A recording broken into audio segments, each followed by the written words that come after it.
आज तुम्हारे प्रभु स्वयं तुमसे बात करने के लिए यह संदेश लेकर आए हैं ताकि तुम्हें जीवन की बहुत सारी खुशियां मिले, जिनके लिए तुम वर्षों से इंतजार कर रहे थे।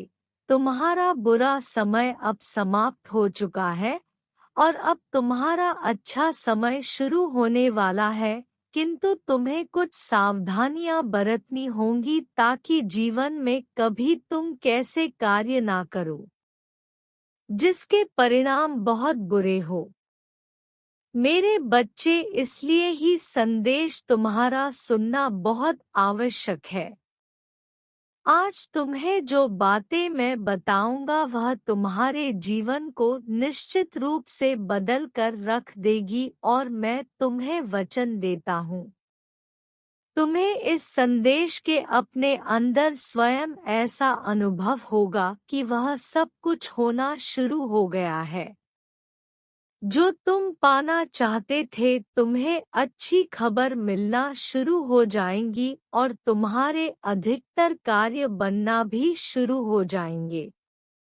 लेकिन यहाँ भी याद रखना कि इस संदेश के बीच में तुम्हें बहुत सी बातें मैं बताऊंगा जो तुम्हारे लिए कल्याणकारी साबित होंगी। इसलिए मेरी बातों को अनदेखा करके मुझे निराश मत करना।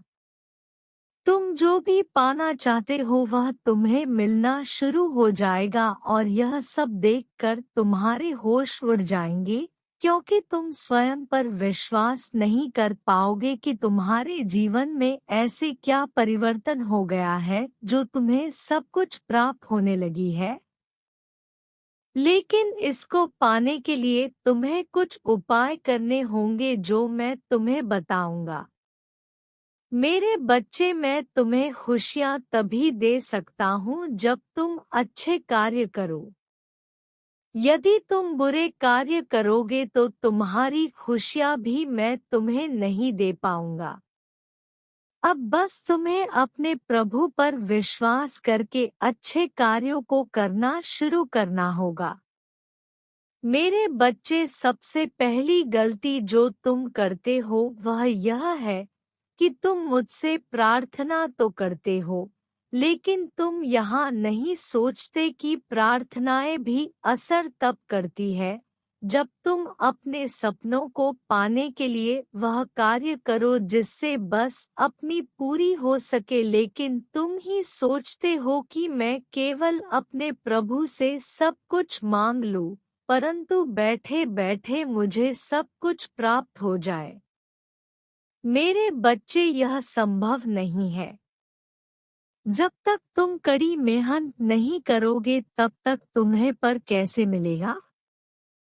मैं जानता हूँ कि अब तुम्हारे जीवन में खुशियाँ आने वाली है, इसलिए मैं तुम्हें यह बातें बता रहा हूँ ताकि तुम कभी भी ऐसी भूल ना करो जिससे तुम्हारा जीवन खुशियों से वंचित हो जाए।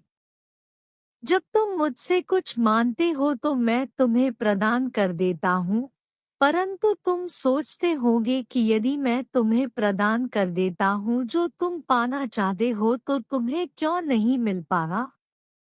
मेरे बच्चे, इसका सबसे बड़ा कारण यह है कि तुम मुझसे मांगे तो लेते हो, लेकिन वह कार्य नहीं कर पाते जिससे तुम्हें वहाँ चीजें मिल सकें जो तुम मुझसे मानते हो। यदि तुम मुझसे भोजन मानते हो और मैं तुम्हें भोजन प्रदान कर देता हूँ, तब भी तुम्हें उस भोजन को खाने के लिए अपने हाथों का उपयोग करना होगा। जब तक तुम अपने हाथों का उपयोग नहीं करोगे तब तक तुम भोजन नहीं कर सकते। इसी प्रकार यह जीवन भी है।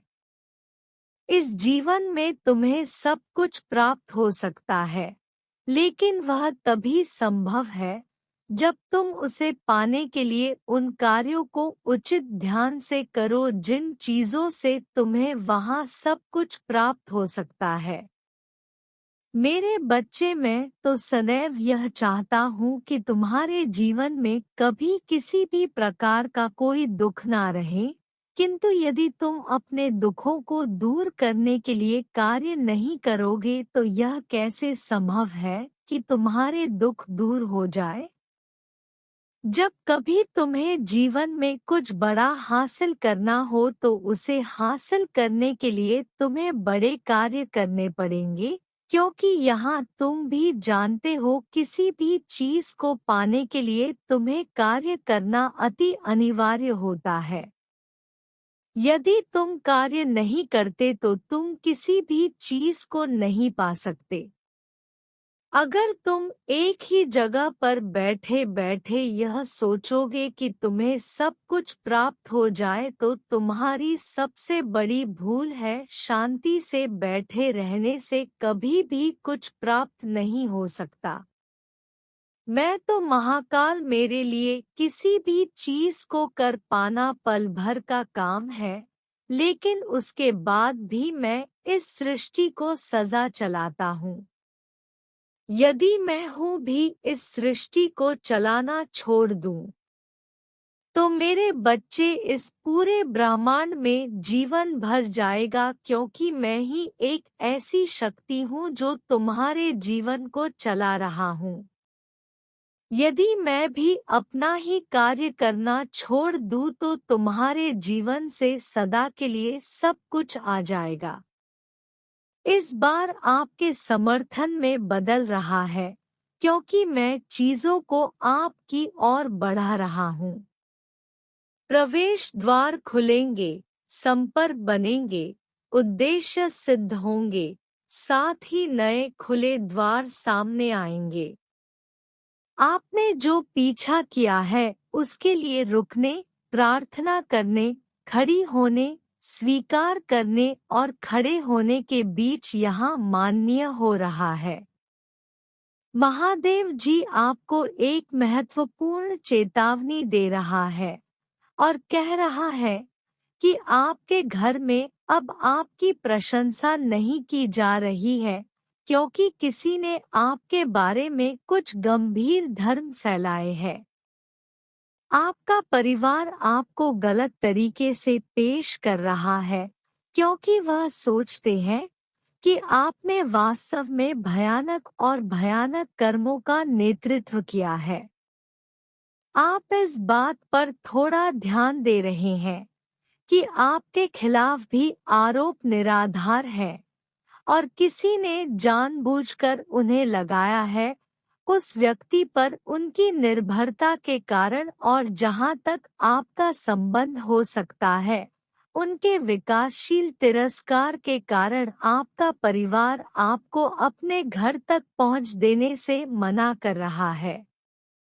वहां पर अपना पूरा विश्वास खो चुके हैं, क्योंकि वह सोच रहे हैं कि आपने महत्वपूर्ण कार्य करके उनकी गर्दन नीचे कर दी है। उन्होंने अपना मन बना लिया है कि मैं आपको कभी भी पहुंच नहीं देंगे और कभी भी आपको अपने रूप में नहीं देखेंगे। उन्होंने आपके परिवार के सामने आपकी इतनी बुरी छाप छोड़ी है